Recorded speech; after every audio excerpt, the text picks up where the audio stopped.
Olá, eu sou a professora Isabel e meu propósito é te ajudar a acelerar a aprendizagem das crianças com deficiência intelectual ou dificuldades na aprendizagem. E hoje eu vou explicar para vocês o que é ou o que são os ambientes modificantes.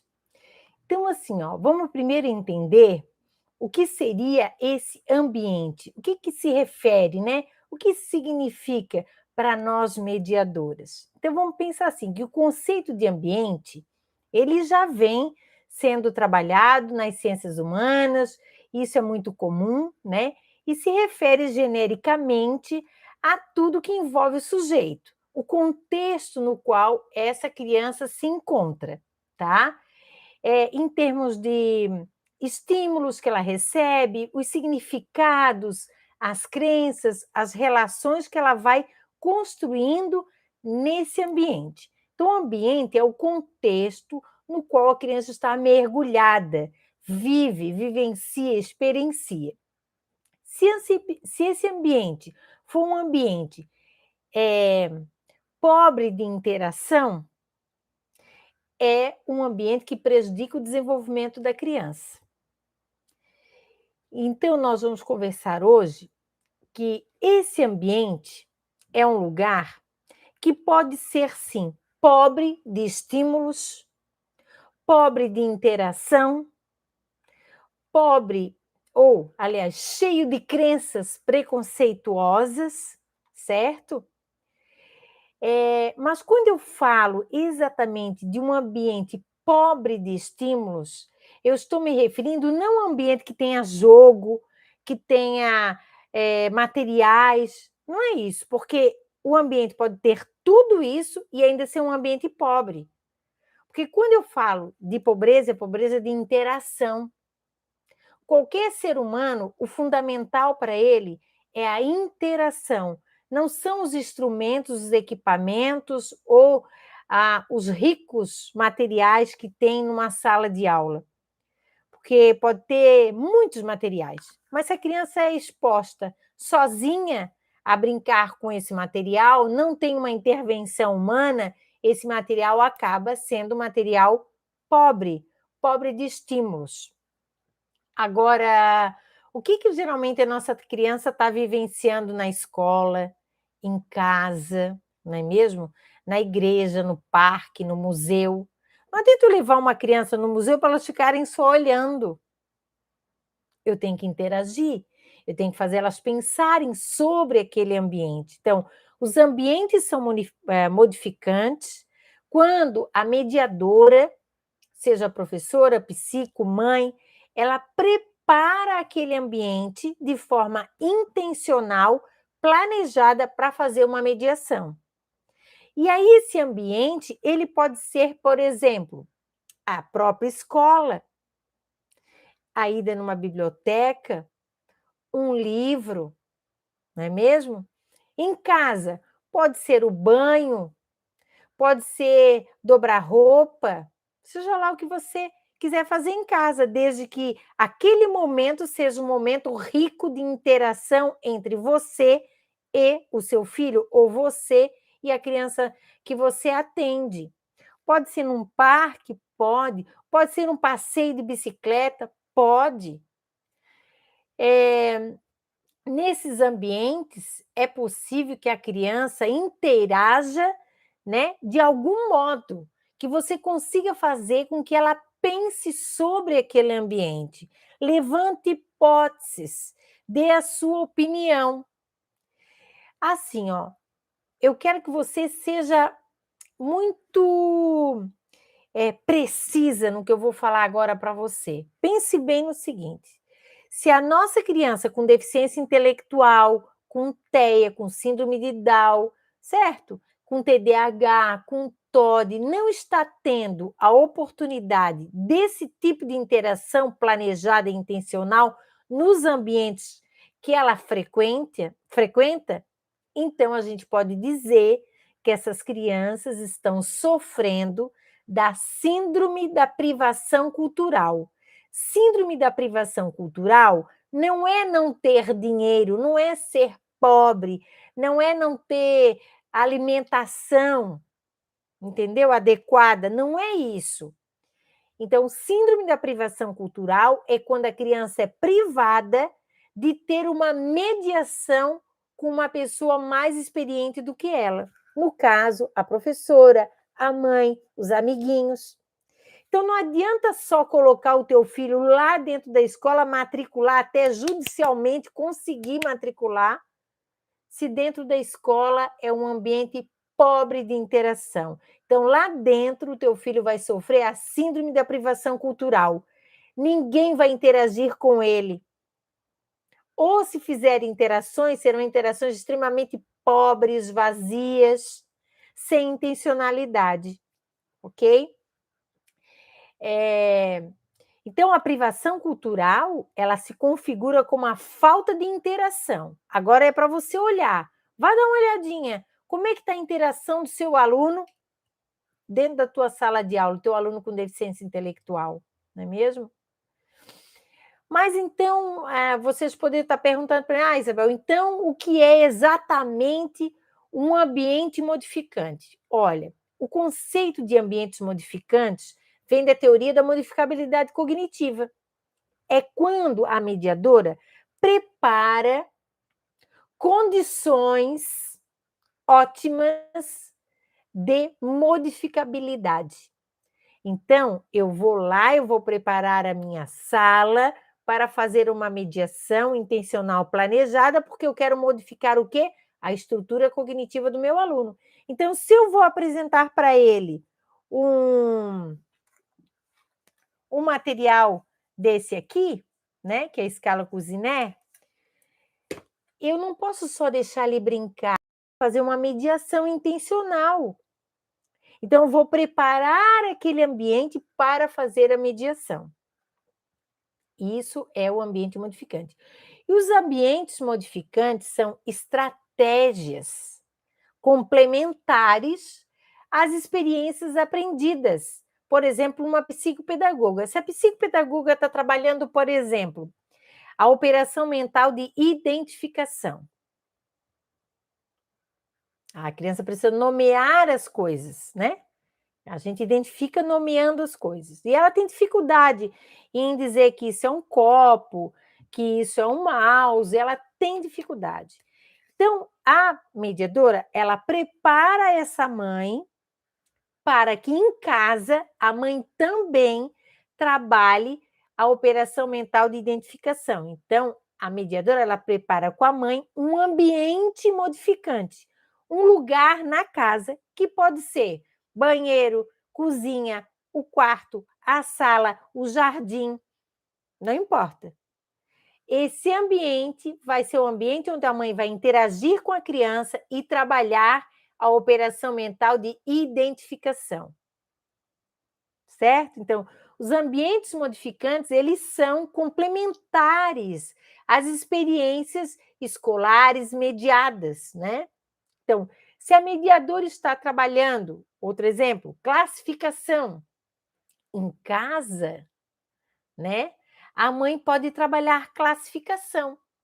Como que a mãe vai trabalhar classificação? Classificação é uma operação mental. Como que ela vai trabalhar isso? Então, eu vou fazer uma mediação aqui para vocês rapidinho, assim, ó. Ó, veja bem, eu recolhi todas essas roupas. Olha, um monte de roupa que eu tirei do varal.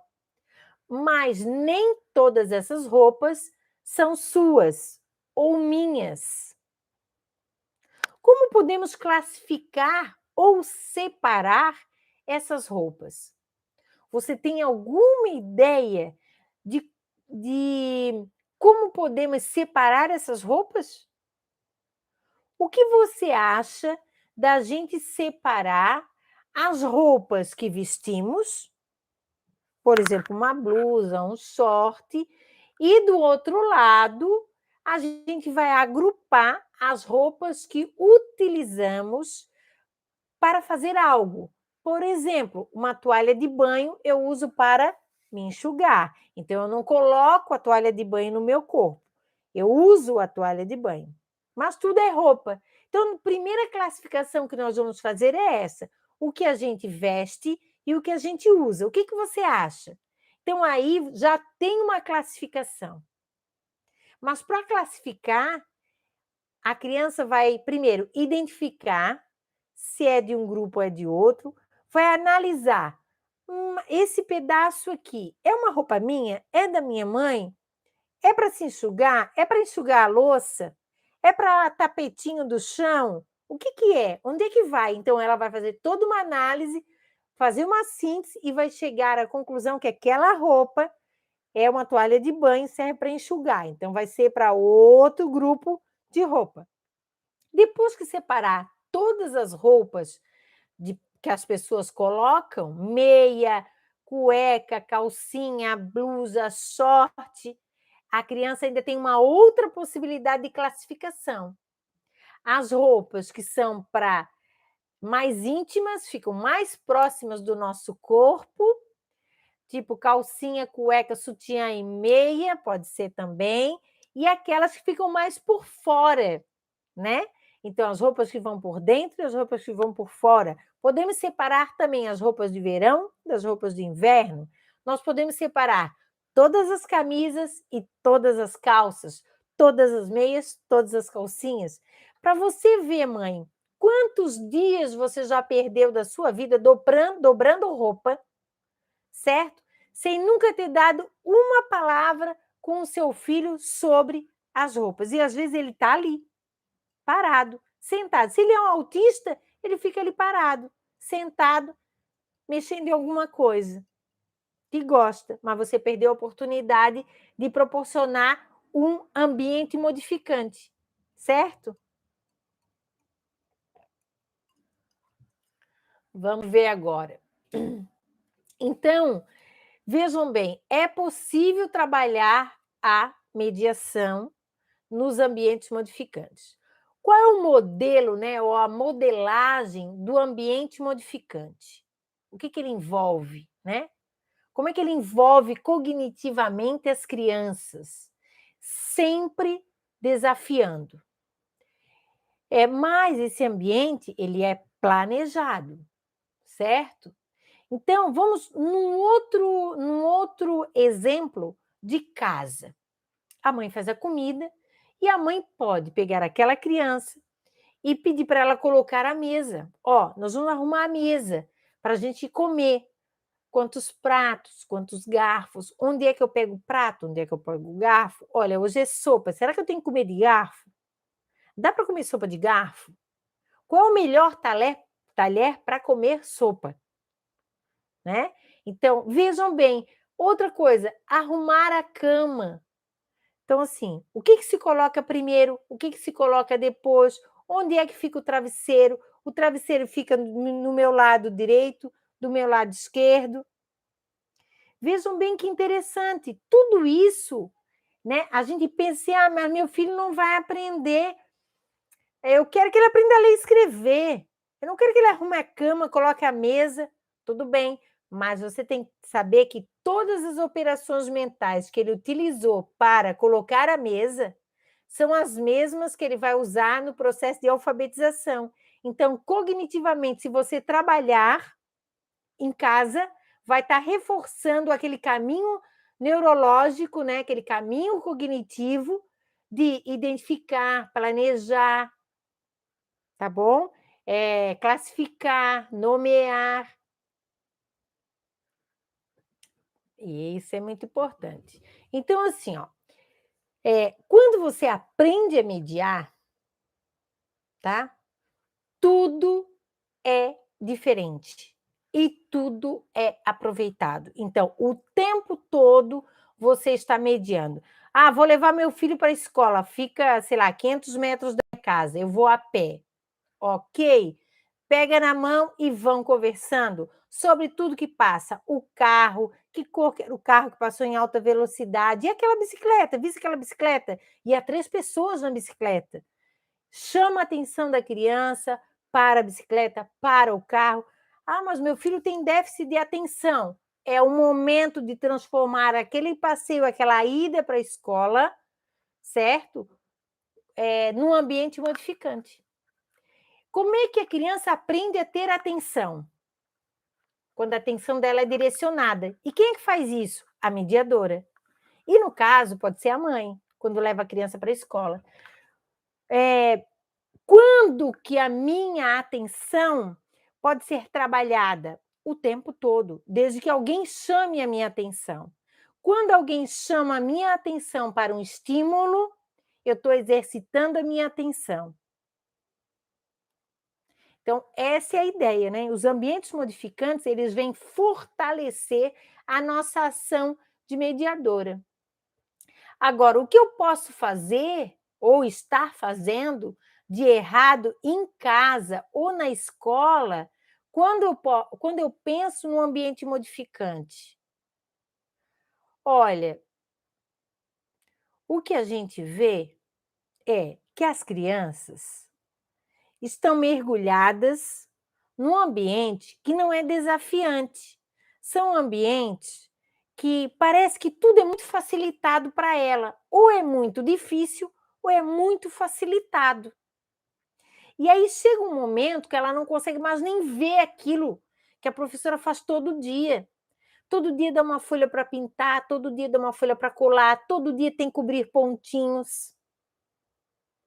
Todo dia tem que repetir A, B, B, B, C, C, C, babebibabu, babebibabu. A gente chama que nesse momento, quando a criança já não aceita mais essas atividades, ela entra no colapso cognitivo, certo? Então ela não aceita mais. A criança começa a se sentir desanimada, incompetente, sem vontade de realizar as tarefas, tá? Não quer mais trabalhar na apostila, rasga as apostilas. Isso tudo é decorrente daquelas intensas atividades, sucessivas atividades de repetição, repetição exaustiva. Isso não ajuda a criança em nada, atrapalha mais ela ainda. Olha só, uma coisa é uma exposição direta, certo? Outra coisa é lá dentro da escola, por exemplo, eu vou ensinar para os meus alunos alguma coisa sobre a árvore. Ah, é o dia da árvore, né? Vamos pensar, o dia da árvore. Tem escola que planeja o dia da árvore.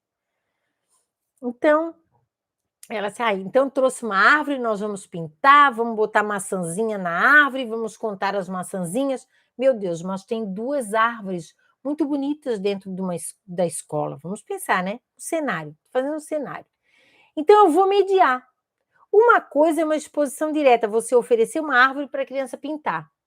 Outra é você mediar uma visita na árvore da escola, tá? E aí você vai fazer o seguinte, olha, na escola nós temos 2 árvores, vamos ver como elas são? Olha, nós vamos trabalhar a comparação. Nós vamos sempre comparar uma árvore com a outra. Todas as perguntinhas que a prof fizer, a gente vai fazer com isso. E também nós vamos pegar as folhinhas que estão caídas dessa árvore para trazer para a sala. Depois nós vamos desenhar essas folhas no papel, nós vamos ver mais vídeos sobre as árvores. Tem também um texto que eu quero ler para vocês sobre as árvores. Tem um texto muito legal que se chama Árvore Generosa. É uma história, entendeu? E nós vamos ver se essa árvore da escola é uma árvore generosa. Porque se ela é bem grande, ela dá bastante sombra, não é mesmo? Então, vejam bem, eu posso trazer um desafio para as crianças, né? E aí nós vamos, então, começar a fazer toda uma mediação envolvendo isso. Olha, desse passeio, certo? Eu posso, além do texto da Árvore Generosa, tem um texto que chama A Árvore do Beto, da Ruth Rocha, também é um texto legal para trabalhar com as crianças, certo? A gente pode, eu sei que a professora às vezes tem celular, ela pode fotografar as 2 árvores, ela pode fotografar as folhas das árvores e trabalhar o sonzinho. Olha, tem duas coisas importantes. A gente viu uma árvore e a gente colheu as folhas. Então, nós vamos trabalhar dois sons. O som do folha, o F de folha, ó, folha, e vamos trabalhar a letra A de árvore. Então, são duas letras, uma vogal e uma consoante, que você pode trabalhar o som, certo? Já aproveitar. E aí você vai fazer 1000 coisas. Contar as folhas, certo? Classificar o tamanho das folhas. Se a folha que caiu ainda está verde, se está amarela ou já está marrom, é um tipo de classificação. Identificar, essa folha grande deve ser da árvore grande. Vamos ver se a árvore grande tem folha grande, porque nem sempre uma árvore grande tem folha grande. Às vezes a folha é bem miudinha, mesmo sendo uma árvore grande. Então, tudo isso. E tem um aplicativo no celular também, que a gente coloca, bate a foto da folha e diz que árvore é aquela, se você não sabe o nome, tá? Então, olha quanta atividade dá para fazer, quanta coisa dá para preparar num passeio dentro da escola para ver as árvores da escola e você mediar. Você mediar tudo, tudo que tiver lá. Ó, gente, vamos escutar. Vamos ver se embaixo dessa árvore tem algum barulho. Atenção, gente, você está trabalhando a atenção da criança nesse momento. Você está direcionando a atenção dela. Olha, agora nós vamos embaixo da outra e vamos ver se tem também algum barulho. E que barulho é esse? É de passarinho, né? E que tipo de passarinho será? Então, nós temos muitas coisas para explorar quando a gente é uma mediadora, porque a gente não faz pergunta à toa. A nossa pergunta é para trabalhar as operações mentais de identificação, classificação, comparação, análise, síntese, levantar hipóteses, que é o raciocínio hipotético, certo? E aí a gente trabalha o quê? Tamanho, quantidade, forma, os sons das letras. Então, esse ambiente se tornou um ambiente modificante. E eu tenho certeza que é muito mais agradável do que ficar na sala de aula pintando uma árvore. Ou tarefinhas do tipo, pinte a árvore pequena, aí tem uma árvore grande na folha e uma pequena. Até a criança pinta uma e às vezes pinta até errada. Ou, né, pinte a folha maior. Aí é muito vazio de interação, é pobre de interação. Por isso que eu falo, quando você se torna mediadora, você aproveita tudo para mediar, certo? Perguntas do tipo, como são as árvores da escola? Por que temos que proteger essas árvores? As árvores são do mesmo tamanho? Qual a diferença entre elas?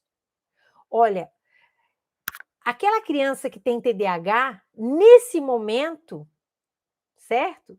Que você está tentando direcionar a atenção dela, ainda você diz o seguinte: olha, João, veja bem, nós vamos fazer um plano para cuidar dessa árvore, certo? Então, João, você vai me ajudar, e porque eu tenho ideias bem legais, mas nós vamos fazer isso juntos. Então, vamos lá. O que você acha, João, da gente... Tem duas árvores, da gente separar dois grupos. As meninas vão cuidar de uma árvore, os meninos de outra árvore. Então, tá trabalhando classificação, tá trabalhando... é questão de gênero. Não, então pode misturar, né? Pode trabalhar os menores e os maiores, pode trabalhar por idade, pode trabalhar a ordem alfabética pela primeira letra do nome, A, B, C, D, E, para uma árvore, e assim vai, né? E como é que nós vamos cuidar dessa árvore, João? Pensa aí, João, como é que nós vamos cuidar dessa árvore? Quantas vezes por semana a gente vai ter que cuidar da árvore?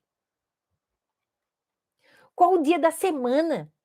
Vamos colocar isso num calendário, vamos olhar lá o calendário. Vamos pintar o calendário toda quarta-feira, que é o dia que a gente vai lá na árvore cuidar da árvore. E o que que a gente vai fazer lá na hora? O que que é cuidar? O que que essa árvore precisa? Gente, o João vai ver aqui entre os colegas quem é que pode molhar a árvore. Quem é que pode tirar as folhas secas que estão ao redor e botar lá na raiz da árvore para proteger a raiz? Quem é que pode, entendeu? Isso é muito importante fazer. Ah, e outra coisa, quem é que vai fotografar todo mundo trabalhando e cuidando da árvore? E mais, o que nós vamos fazer com as folhas? O que nós vamos fazer com as fotos? Construir um álbum? Gente, olha só, eu tenho certeza que essa criança hiperativa vai estar ali contigo a toda planejando. Entendeu? Vai estar. A atenção dela está direcionada, ela está fazendo alguma coisa que é útil, que é importante, ela tem voz e vez porque ela está ajudando a decidir. E aí você pode construir um álbum com as folhas, um álbum com as fotos, né? Um dossiê, e assim vai. Então, nós temos muita coisa. A mediadora, ela se torna realmente uma pessoa incrível. Isso é ser mediadora, né? A gente olha para uma coisa e diz, isso aí eu tenho que mediar para os meus alunos. Dá para a gente investigar muita coisa aí dentro. E é assim que funciona. Agora, vamos ampliar um pouquinho mais a nossa discussão sobre os ambientes modificantes. Vamos pensar o seguinte: qual a relação do ambiente modificante com a ação educativa? Lógico que a partir de tudo que eu falei até agora, você já vê o quanto o ambiente modificante é parte fundamental para que ocorra a modificabilidade cognitiva, né? Então, a ação educativa, a ação da professora é fundamental para fazer com que o cérebro da criança comece a funcionar de forma organizada. Então, você não faz uma pergunta: que cor? Que data? Onde? Para quê? Não. Você faz perguntas ordenadas e cada pergunta é para desenvolver uma operação mental. E mais, todos esses conjuntos de perguntas que eu separei para essa mediação, elas servem para corrigir uma função cognitiva. No caso da criança com TDAH, por exemplo, uma função cognitiva que ela tem, né, que é a executiva, por exemplo, ela não tem atenção e concentração. Então, nós vamos, quando a gente fala para identificar, classificar, nomear, separar, o que eu estou trabalhando? A função cognitiva de executiva, no caso, né? Que é mais trabalhada pela maioria das pessoas. Eu não trabalho com função executiva, eu trabalho com função cognitiva, que é a executiva e a conativa junto, que são as emocionais. Então, as funções executivas vão ser corrigidas. Pouco a pouco, aquele cérebro vai começar a organizar um modo diferente de funcionar. Então, a ideia de modificabilidade, apesar de ser desenvolvido no campo da pedagógico, psicológico, né? Hoje, a neurociência diz que essa é a melhor estratégia para fazer o cérebro funcionar. Inclusive, com a neurociência, né, ela tem a desculpa comprovada cientificamente de que o cérebro modifica quando funciona, quando ele é ensinado a funcionar adequadamente e ocorre, então, a neuroplasticidade ou a plasticidade cerebral. A neuroplasticidade, né, ou plasticidade cerebral, é entendida como uma capacidade que o cérebro tem de modificar a sua estrutura e o seu funcionamento. Quando eu digo estrutura, é porque tem algumas áreas cognitivas que estão ali latentes na criança com deficiência intelectual, mas não estão funcionando de forma adequada. Quando você começa a mediar, então essa estrutura começa a ser exigida, certo?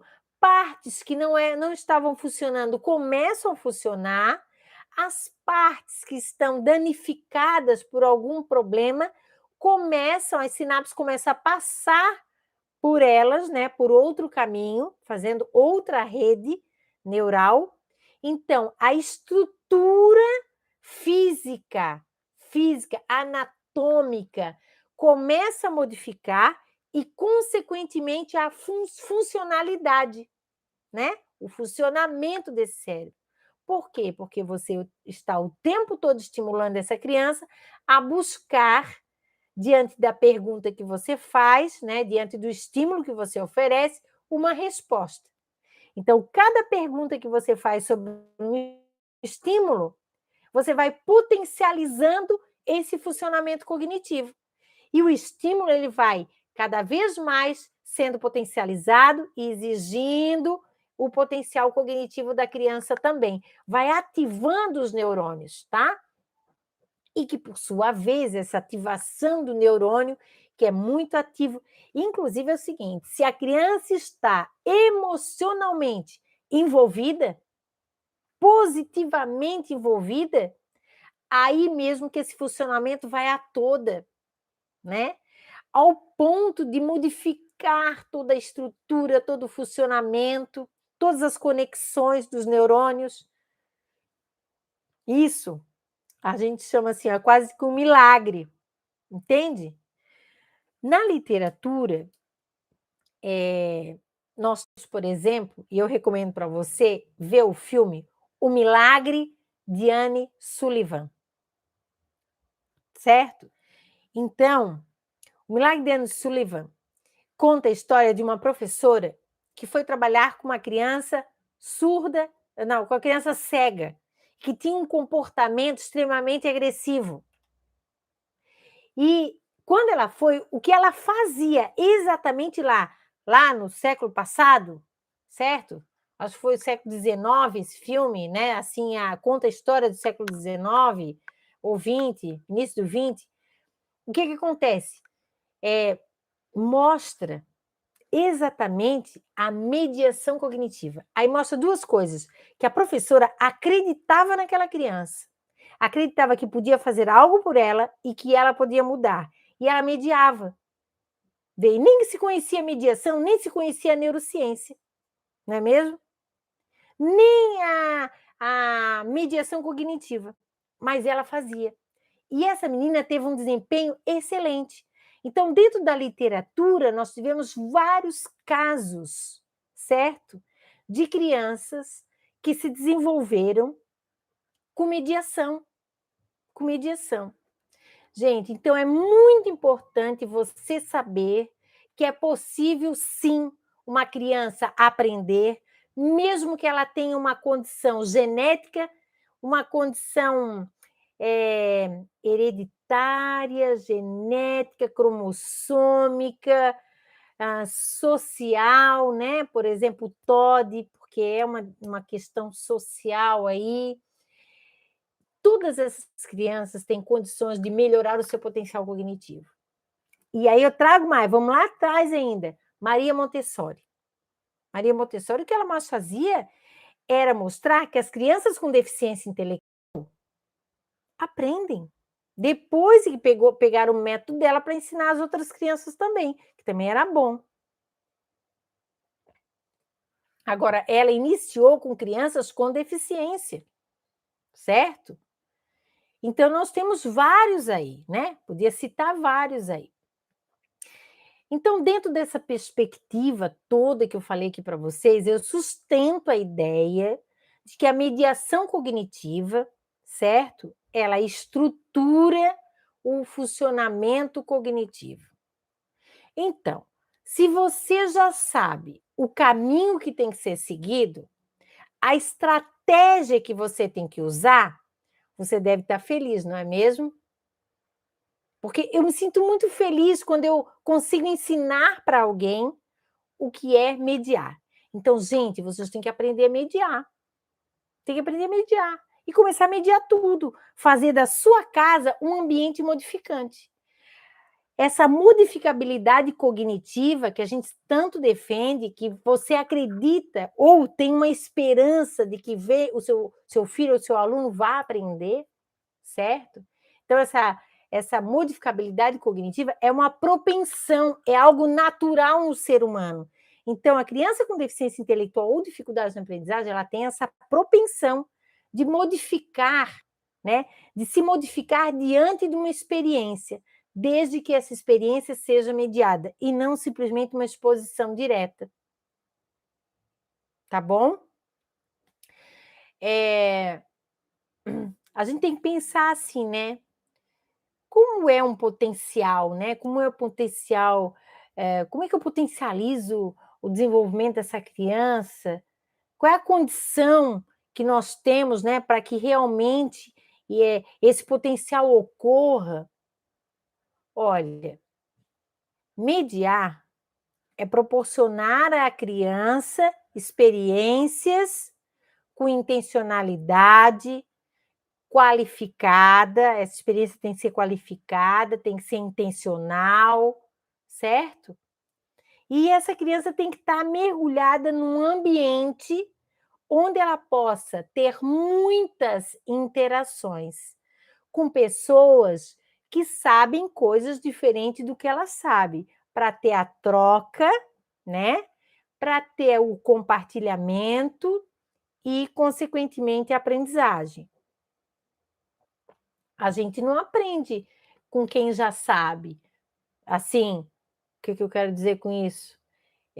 Se você sabe a mesma coisa que eu e nós estamos conversando sobre as mesmas coisas, a gente não aprendeu nada, só apenas estamos trocando aqui algumas ideias, tá? Então, eu tenho que ter alguém que saiba um pouco mais do que eu para que eu possa, então, estar interagindo, aprendendo. Isso o Vygotsky já dizia, né? O que é errado pensar sobre o ambiente modificante? Olha, aparentemente, pode-se pensar que o ambiente modificante é um ambiente onde é um lugar cheio de brinquedo caro, capaz de despertar a curiosidade das crianças, certo? Eu não digo que um joguinho legal não seja bom. É bom, mas se ele não for mediado, ele não vai ajudar a criança, tá? Não vai, porque a criança vai estar brincando com aquele objeto sozinha. Então, se ela está brincando sozinha, é exposição direta. Agora, ser mediado, aí ela está pensando sobre. É isso que a mediação faz. A mediadora, ela ensina a criança a pensar. Tá bom? Gente, espero que vocês tenham gostado desse momento, certo? Então, os ambientes modificantes são ambientes que você pode fazer na sua casa, na clínica, na escola, num passeio. Isso é muito importante. O momento em que a criança está com a sua atenção direcionada, pode ser vendo um jogo de futebol, pode ser num passeio com a mãe ou no supermercado, ok? Pode ser qualquer lugar desse, você pode tornar esse ambiente modificante, tá bom? E sem usar quase nada, só usar o que o ambiente mesmo tem. Então, nós não precisamos de muitas coisas, só aprender a mediar. Então, quando você aprende a mediar, você consegue transformar esse ambiente num ambiente modificante das estruturas e do funcionamento cognitivo. Espero que vocês tenham gostado e até o próximo encontro.